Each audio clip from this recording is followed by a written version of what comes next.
আমরা একটু আরো জানতে চাই, আসনটি সম্পর্কে আরো বিস্তারিত জানতে চাই। আমাদের সহকর্মী রয়েছেন, আমি একটু উজ্জ্বল আপনার কাছে জানতে চাই, এই আসনে যেহেতু বিএনপির গলার কাটা স্বতন্ত্র প্রার্থী, তাহলে বিএনপির ভোটগুলো যদি ভাগ হয়ে যায় সেক্ষেত্রে 11 দলীয় ঐক্যের যিনি প্রার্থী রয়েছেন তিনি কতটুকু সুবিধা ভোগ করবেন বলে আপনি মনে করছেন?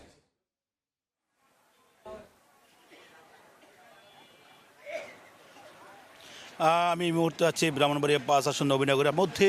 আমরা নবীনগরে অবস্থান করছি। আমরা নবীনগরে মূলত যেই নির্বাচনটা হচ্ছে, নবীনগরের বিএনপি মনোনীত প্রার্থী এম এ মান্নান তিনি দলীয় প্রতীক ধানের শীষ প্রতীক নিয়ে নির্বাচন করছেন। তারই সাথে কিন্তু 11 দলীয় জোটের যে প্রার্থী আছেন মুফতি আমজাদ হোসেন আশরাফি, তিনি খেলাফত মজলিসের যে দলীয় প্রতীক রিক্সা প্রতীক নিয়ে প্রতিনিধিত্ব করছেন। এছাড়া এই আসনে সবচেয়ে বড় যে বিষয়টি হচ্ছে বিএনপির বিদ্রোহী প্রার্থী অর্থাৎ জেলা বিএনপির সদ্য বহিষ্কৃত অর্থনীতি বিষয়ক সম্পাদক কাজী নাজমুল হোসেন তাপস, তিনি ফুটবল প্রতীক নিয়ে কিন্তু এই আসন থেকে প্রতিনিধিত্ব করছেন। ভোটাররা কিন্তু যে তাদের বিশ্লেষণে কিন্তু বিএনপির মধ্যে এবং তার বিদ্রোহী প্রার্থীর মধ্যে হাড্ডাহাড্ডি প্রতিদ্বন্দ্বিতা হবে বলে আমাদেরকে জানিয়েছেন এবং তারা কিন্তু বিশ্লেষণে তেমনটাই বলছেন। এই আসনটি 21টি ইউনিয়ন নিয়ে গঠিত বড় একটি আসন জেলার। এই আসনে বর্তমানে আইনশৃঙ্খলা বাহিনীর পক্ষ থেকেও কড়া নিরাপত্তা ব্যবস্থা গ্রহণ করা হয়েছে।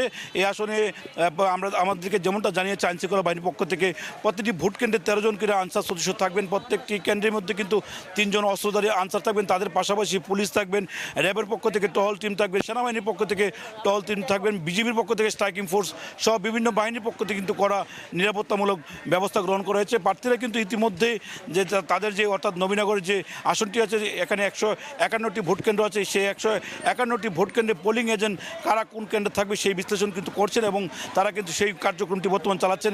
এছাড়া কিন্তু প্রত্যেকটি ভোট কেন্দ্রে জেলা নির্বাচন কমিশনের পক্ষ থেকে প্রত্যেকটি জায়গাতে কিন্তু ব্যালট পেপার, ভোট বাক্স, নির্বাচনী যে সরঞ্জাম, এটি কিন্তু আজকে থেকেই কেন্দ্রে কেন্দ্রে পৌঁছে যাওয়ার কার্যক্রমটি শুরু হয়েছে। আগামীকালও সেই কার্যক্রমটি চলমান থাকবে। আপনাকে জানিয়ে রাখি, ব্রাহ্মণবাড়িয়া 5 আসন থেকে মোট 8 জন প্রার্থী প্রতিনিধিত্ব করছেন এই আসন থেকে।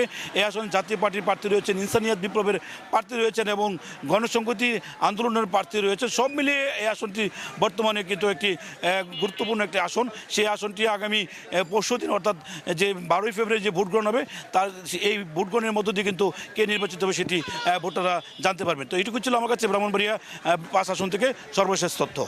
উজ্জ্বল, আপনাকে অসংখ্য ধন্যবাদ। সহকর্মী উজ্জ্বল যেমনটি জানাচ্ছিলেন, আসলে এই আসনে বেশ কিছু প্রার্থী হলেও বিএনপি, স্বতন্ত্র এবং 11 দলীয় ঐক্য এই ত্রিমুখী লড়াইয়ের আভাস কিন্তু আসলে তিনি দিচ্ছিলেন।